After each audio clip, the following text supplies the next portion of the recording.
Okay, we're continuing with the book report, book review, The Sleep Solution by Chris Winter. This is part 2. On average, a sleep cycle is about 90 minutes. During REM sleep, dream sleep, your body's paralyzed. And it's paralyzed so you don't act out your dreams, and bump into your bed partner or get up, walk around, and do something dangerous. Histamine, the histamine molecule, it is, by the way, the chemical structure of it looks like a sperm. It produces wakefulness. That's why medicines like Benadryl cause sleepiness. They're anti-allergy pills, but they're also sleeping pills. But you don't want to take them on a chronic basis because they have anticholinergic effects. And if you chronically inhibit that, you increase your risk of dementia. So they're a bad idea.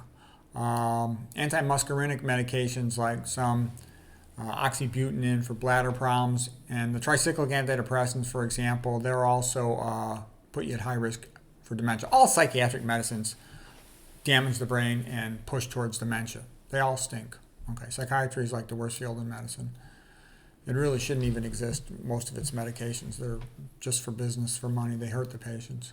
Parkinson's disease will sometimes have impaired REM sleep where the body's not paralyzed and they act out their dreams, and that can be dangerous. They also get increased incidence of restless leg syndrome.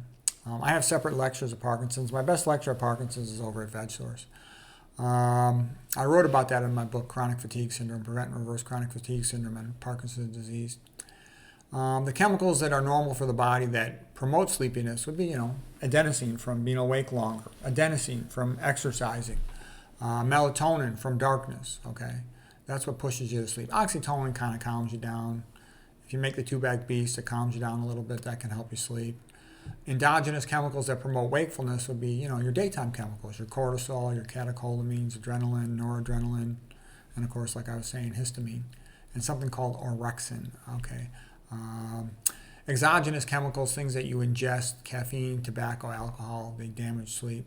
A Zeitgeber is something that cues you what time it is. That's, for example, why it's recommended you get out in the morning if you can, and when you first wake up and go see some sunlight, because that helps set your circadian clock. The reason why it doesn't seem to people that sunlight's that different from inside the house is because when you go outside, your pupils constrict. Well, you notice sometimes if you're outside and you walk indoors, it seems very dark at first, so your eyes adapt and your pupils dilate. Let's see, your meal times and other daily habits also set your Zeitgebers, because you want to have a daily routine that you do the same thing every day for the most part, in terms of especially when you go to sleep, when you wake up, because that helps you to more rapidly get to sleep and sleep more deeply. Good sleep's a big pillar of health. It's part of the fountain of youth, so to speak, to refresh yourself, especially that deep sleep. That's when you get all that growth hormone that helps you maintain your physical strength. Athletes in particular should go to bed early because they get more of that early sleep, is the more deep sleep, which is where you secrete growth hormone that makes you more physically strong. It's more restorative, that type of sleep. Later in the second half of the night, you mostly get REM sleep, and that's good for learning. The dreaming's integrating your new thoughts and new things you've learned with what you already know to make the information more readily available to you, more coherent, but growth hormones from that early sleep. Okay, make your bedroom about as dark as you possibly can make it. You don't want to fall over. You want to be able to walk to the bathroom at night if you need to get up and go, but you want it in general as dark as possible. You get more melatonin, that way you'll tend to sleep better. Dress comfortably. A lot of times less clothing is better than more. Don't look at the clock at night. If you get up you go to the bathroom, don't look at the clock, because then your brain will start calculating, and that even wakes you up just a little bit, that calculation. All you need to know is it's not time to wake up yet, so go back to bed.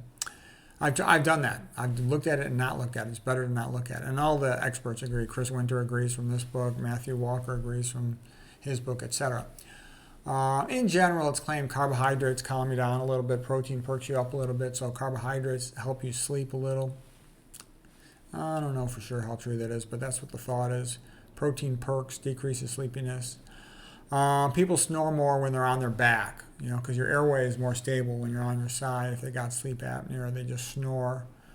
REM sleep, so yeah, you give a little nudge to my wife as she's snoring to not make too much noise.